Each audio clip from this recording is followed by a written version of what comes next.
खाने की दुकानें आप बोलते हैं कि गाड़ी पे मत चलो, फिर बोलो पहले बोलो नोटबंदी कर दी, लाइन में लगो।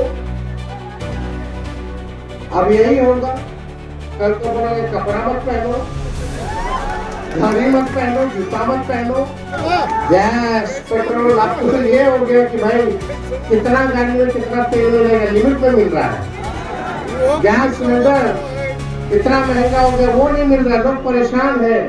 तो अब पता नहीं मशीन तंत्र धन तंत्र लगा करके 10,000 रुपया बटवा करके अब हम लोगों की माताएं बहने डेली अकाउंट चेक कर ली कि अब 1,90,000 कम मिल रहेगा।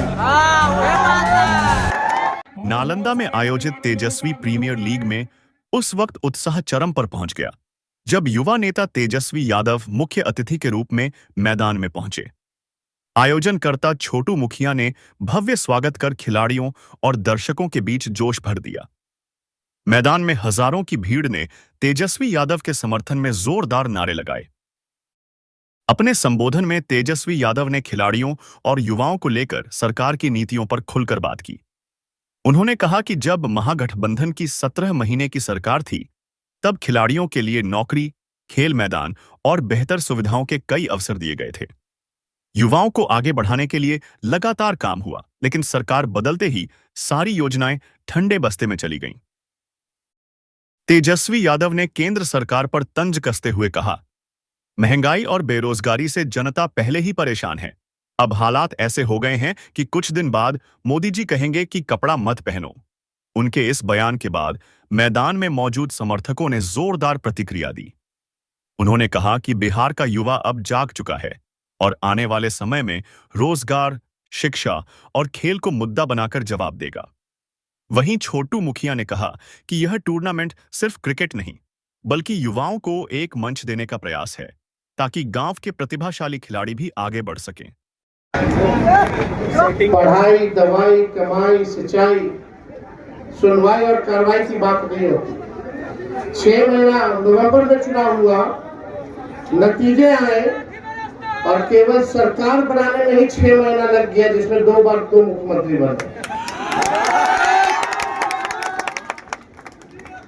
तो हम लोगों की कोशिश ये रहेगी कि आप जितने लोग हैं, आप लोगों के मुद्दे को, आप लोगों की बात को मजबूती के साथ सरकार के सामने हम लोग रखें, ताकि आप लोगों की बात, आप लोगों का जो अधिकार है सरकार को जो है नजर आए और पूरा प्रेशर दिलाने का कोशिश करेंगे कि आप सब लोगों के काम को जो है पूरा सरकार करे। सरकार नहीं पूरा करेगी तो आप जान ही रहे, अभी तो प्रधानमंत्री जी बोला सोना मत लो, पहले खाने की दुकानें थी, आप बोलते हैं कि गाड़ी पे मत चलो, फिर बोलो पहले बोलो नोटबंदी कर दी, लाइन में लगो। अब यही होगा, कल को बोलोगे कपड़ा मत पहनो, घड़ी मत पहनो, जूता मत पहनो, पैदले चलो। अब इसी तरह की राजनीति हो रही है। पेट्रोल कितना 110 रुपया हो गया, डीजल। इन लोगों को पहले महंगाई डाइन नजर आती थी, अब इन लोगों को महंगाई महबूबा नजर आने लगी।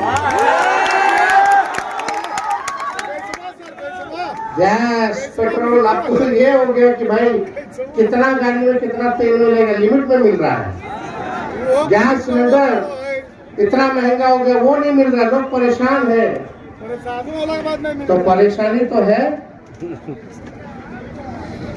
लेकिन आप सब लोगों से यही कहेंगे कि अब झांसे में आने की जरूरत नहीं है। कहीं भी जुमलेबाजी हो तो उसको पहचान करने का काम कीजिए, जो आपके भविष्य को बेहतर बना सकता है।